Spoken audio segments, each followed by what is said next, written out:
Next I have, if you love The Legend of Zelda like I am, I'm a big Legend of Zelda person. I've played pretty much all the games. I haven't beat all the games, but most of the newer ones and the Game Boy versions, I've beat all of those. So I'm very dedicated to my Zelda. So I was pretty excited when I realized that they were coming out with a manga version of some of the video games. So these are really awesome. Unfortunately, the only thing I didn't like about it is the Japanese versions are more adult-like in American standards. So they really, when they translated this, they really made them kid version. So these are from the Viz Kid versions. Although, other than that, they're still really good. Always hated, though, having to go into the kids section to buy one. But they're not too bad, even with that. The story is still the same. This one is the Ocarina of Time. It's got two versions. This is the when he's a kid version until he's an adult. It's got some added things to it, like the people that put the story together gave its own little version of it. So follows the video game, but it also has its own little flair to make the story more of a story than just, okay, this is my version of the video game or whatever. So, but yeah, this one's really good, Ocarina of Time. They also have a one-book version of Majora's Mask. This one follows really well too, but it also gives the sub-characters more life, as well as the enemies and stuff.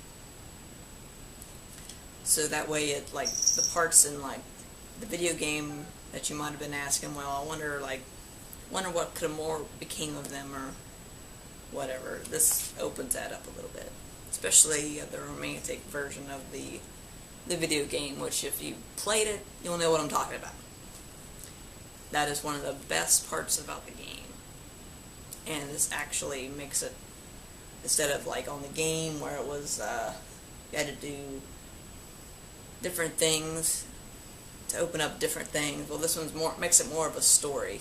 So you can actually sit down and read this instead of like, well, I remember how the game was.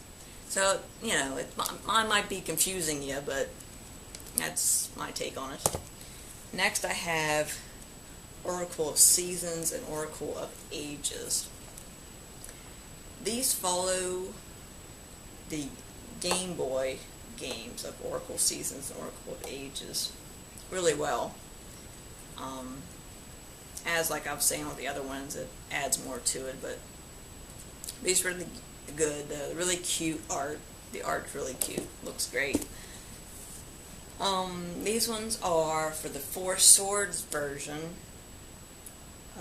Yeah, these ones for the GameCube game that came out. I do believe, yes. The GameCube game that came out. So, and also it brings that story more to life in book form, because they add a lot of stuff. But it's really cute. The character of Link is really drawn well in this, and so I recommend it. And next I have the Minish Cap. This was one of my favorite games of the series, because it was really cartoony, really cute. The way they did the animation in the game was really awesome. And this really brings that to life, was what Link was thinking when he was miniaturized, like he is in the game. What he could have been thinking like when he was walking through the swamp and digging through the dirt and everything. It's really cute. Next I have A Link to the Past. This one is based on the Super Nintendo version that came out. I think it follows it really well. It's a much older Link than some of the other ones in the past, except for Ocarina of Time, of course. It follows it really well. The art's really amazing. They really made him look a lot older and more fierce than the cartoony versions of Link. So I recommend this one too. And of course, if you're only looking, what's good about these is if you're only looking for like, well, I only like that version of Zelda, you can pick up this one book or the 2-volume book of another one and just get those if you like, if you like that game better, because they don't flow into each other. That's why they're 1 volumes and 2-parters and such. Next, this is the last one they've made so far. This one's Phantom Hourglass. I was quite surprised when they came out with Phantom's Hourglass because they didn't come out with one for the Wind Waker. And Phantom's Hourglass is a sequel to the Wind Waker game for the GameCube. This one follows the story really well too. They go right back to the cute cartoony version of Link, whereas in the Link to the Past they made him a lot older, a lot of the characters more detailed and such. But it follows it really well. If you played Phantom's Hourglass, you'll follow it really well with the game version. But yeah, this one was kind of like why didn't they make a Wind Waker type of book when I first got it? Because I was looking for Wind Waker to be next. Next I'm gonna show you the Cirrus books.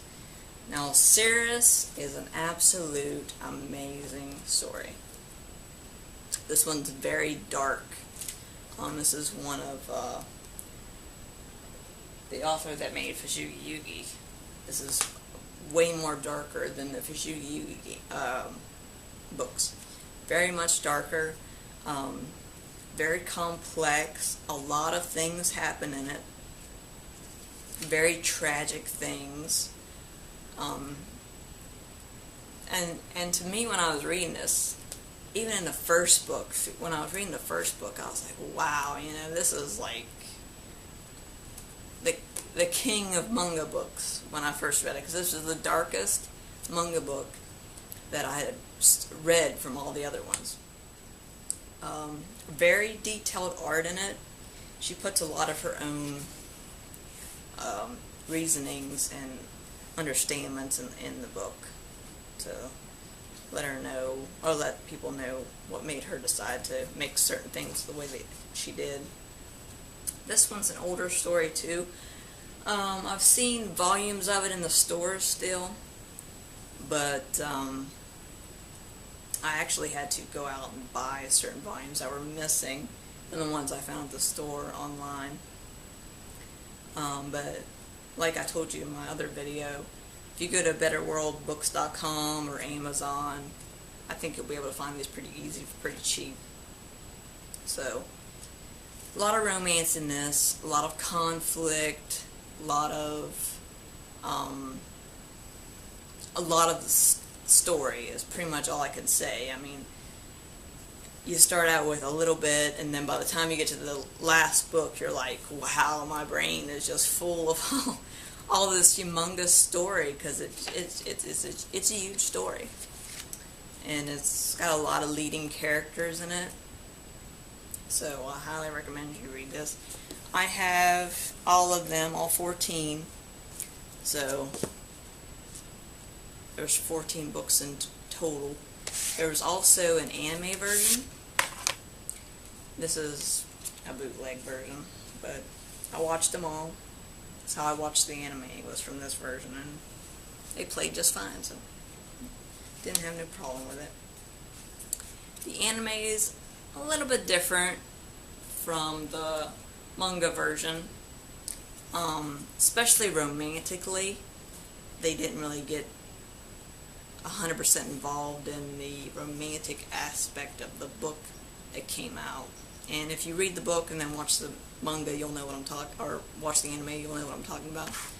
But it follows it really well, other than that part. But it's a really good story.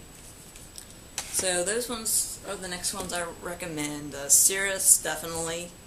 It's not a child's book, so don't get this for like your kids or something. This is highly adult, late teen kind of a story, but it's really awesome. So let me know what you think of these stories.